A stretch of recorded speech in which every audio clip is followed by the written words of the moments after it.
The PlayStation 5 is officially 1 month away. We can begin the 30-day countdown, and with that, I thought it'd be great to start discussing the games coming to the platform in depth and giving you the latest news surrounding it. Today's video will be focused on what may very well be the strongest Year 1 lineup any console has ever seen. And believe me, that's not just the hype talking here. Year 1, we can expect to get Demon's Souls, Miles Morales, Astro's Playroom, Sackboy: A Big Adventure, Destruction All-Stars, Returnal, Ratchet & Clank Rift Apart, Horizon Forbidden West, and even God of War Ragnarok. That's quite a substantial lineup for any console's first year. Even if we trim all the unproven titles from that list, there are still some very big heavy hitters involved. At that point, we're looking at Demon's Souls, Miles Morales, Ratchet & Clank Rift Apart, Horizon Forbidden West, and God of War Ragnarok. All these titles have been successful in their own right previously, and I have little to no doubt that they're going to continue to be just as successful on the PS5. To put these numbers into perspective, if you were to combine just the heavy-hitting title sales numbers in their previous entries, they'd easily reach over 40 million in sales. And these games aren't just big sales-wise, they do fantastically among critics and reviews. And just to be fair here, that does not mean these games will do just as well as their predecessors, but there is some precedent there.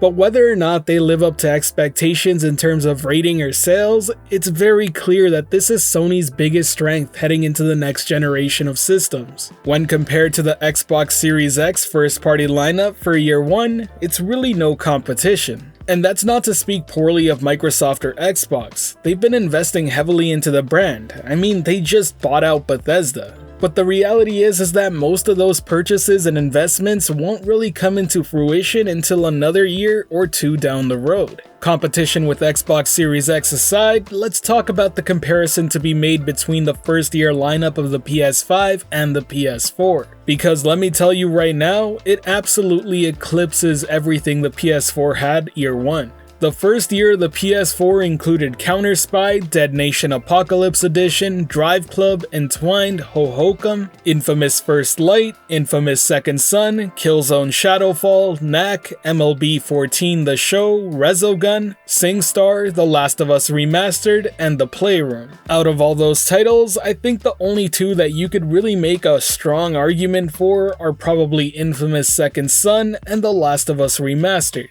The latter of which was just an up-res PS3 port of the game.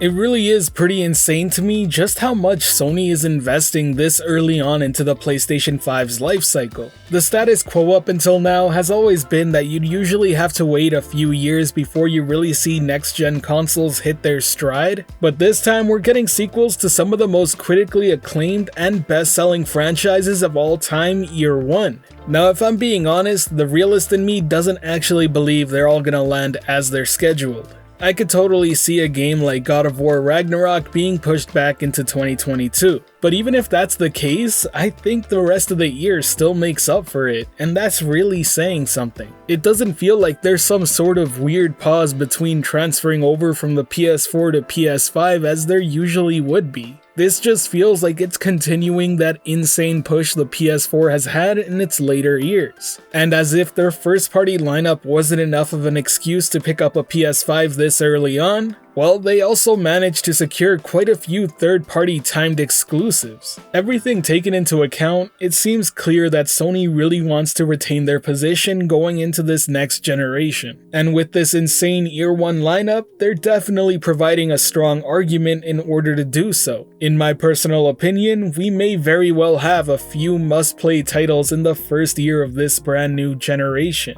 But now that you've heard my thoughts on this topic, I want to hear yours. What do you think of the PlayStation 5's Year 1 first-party lineup? Is it the best in PlayStation history? Is it the best in console gaming history? Let me know in the comments section below. Now, if you enjoyed this video or found it helpful at all, consider hitting that like button as it really does help the channel out. And if you're wanting more content like this, be sure to subscribe and hit that notification bell as well. Now for today's video, I'm gonna include an end of video message. Now, for those of you new to the channel, first off, thank you for dropping by and I hope you enjoyed the video. If you have any feedback or suggestions on how I approach future videos, do let me know in the comment section below, it would be much appreciated. All feedback is welcome, be it good or bad, it will be taken into account. Now, for those of you who are subscribed to the channel and know me for my VR content, well, first, welcome back, and secondly, I'm sorry. I know I kinda disappeared without a trace, but honestly speaking, life kinda got busy, and by the time I came back to do more YouTube content, I decided to try something new out. I ended up opening up another channel called Generation Stadia that focuses on Google Stadia's brand new cloud gaming service as well as other cloud gaming services like it. But aside from that, you may also be wondering why I'm talking about the PS5 and not something like the Oculus Quest 2. Well, that's simply because that's the direction I want to take this channel in.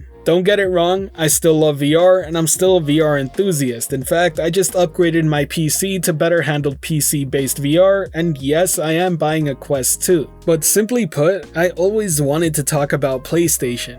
If you actually go to the oldest videos on this channel, they were focused on Call of Duty Black Ops 3 and Dauntless. Truth be told, I want to go back to the roots of why I started this channel and create a community of like-minded gamers not just to play with, but also have a discussion with. At the end of the day, I want to make YouTube videos here that I'm happy and excited to make.